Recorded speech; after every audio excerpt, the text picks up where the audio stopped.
कहानी सुनानी शुरू की कि एक गांव में एक आचार्य जी रहते थे, उनकी बड़ी खूबसूरत बेटी थी और उनके 3 शिष्य थे और तीनों उस लड़की को बहुत प्यार करते थे और तीनों बड़े योग्य थे। आचार्य जी को भी लगता था कि यार योग्य तो तीनों है, लड़की को भी लगता था कि योग्य तो तीनों है, तो शादी किससे करूं। बाप और बेटी दोनों बड़े कंफ्यूज थे कि विवाह किससे किया जाए। और जब लड़की यह सुनिश्चित नहीं कर पाई कि विवाह किससे किया जाए, तो एक दिन लड़की ने आत्महत्या कर लिया। अब जब लड़की ने आत्महत्या कर लिया, तीनों बड़े निराश हुए, गए उसका दाह संस्कार किया। तो एक शिष्य तो तुरंत सन्यासी बन गया, वहीं धूनी लगा ली उसने उसकी कब्र के पास कि बस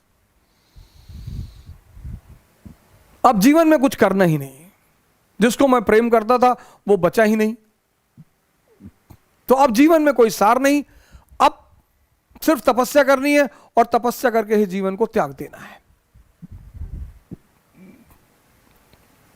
दूसरा फकीर बन गया, घूमने लगा देश विदेश में। उसे पता था कि हिंदुस्तान में कुछ संत हैं जो फिर से जीवित करने का मंत्र जानते हैं।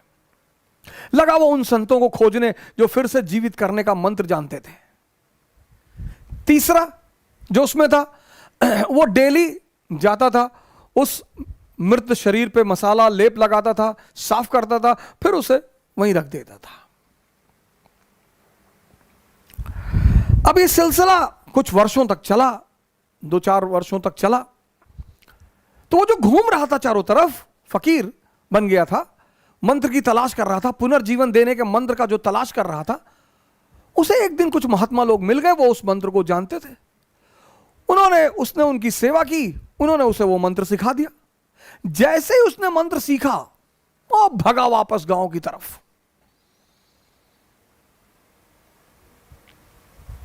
और वापस आकर उसने उस युवती को फिर से जिंदा कर दिया। जब उसने फिर से जिंदा कर दिया, तीनों दावेदार फिर खड़े हो गए और अब तो युवती और सुंदर हो गई।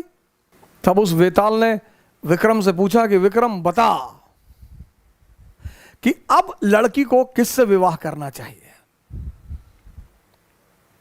अगर तेरे मन में उत्तर आ रहा है और तू जवाब नहीं देगा तो तेरे सर के टुकड़े टुकड़े हो जाएंगे,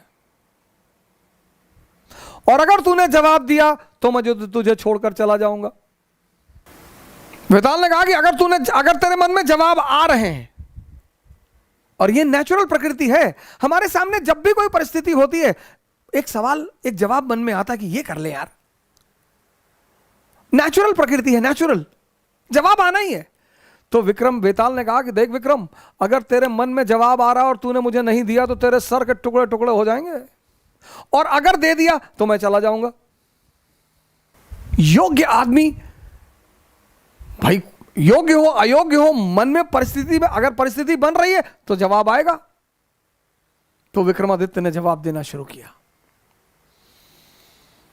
कहा जो मंत्र सीख कर आया और जिसने पुनः जीवन दिया वो पिता तुल्य है। जीवन देना का काम किसका है? पिता का। क्या दर्शन है सर, जीवन देने का काम किसका है? पिता का। तो जिसने मंत्र सीख कर जीवन दिया वो पिता तुल्य है, मुझसे विवाह नहीं होगा।